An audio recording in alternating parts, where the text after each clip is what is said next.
Hi, this is Cheryl Metcalf speaking.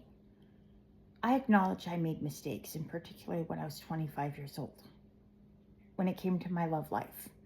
And I ended up pregnant with a married man's child, and he had lied about his marital status.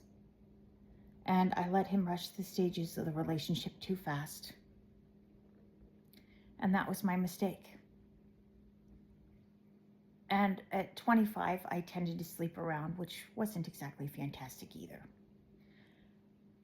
But what I wanted to say is one of the reasons I think that my son should stay in talk therapy is I think he needs to be able to tactfully say, yes, I wish the situation I was born into was better. Without calling me a bitch or a whore or insulting me, but to be able to say that, yeah, the situation he was born into caused him pain and that he wished it had been better. And to be able to say that in a healthy way. And I think my son should be able to say that in a healthy way. I think,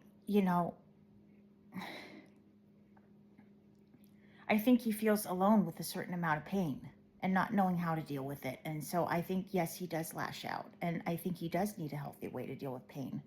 And he's got a lot going on. And I acknowledge that and I recognize it. And I care about my son. And that's one of the reasons I think I wanted him to have talk therapy. Not so he can have mom with a biased opinion or, me who's like, well, I'm going to spend the rest of my life apologizing for that, yada, yada, yada.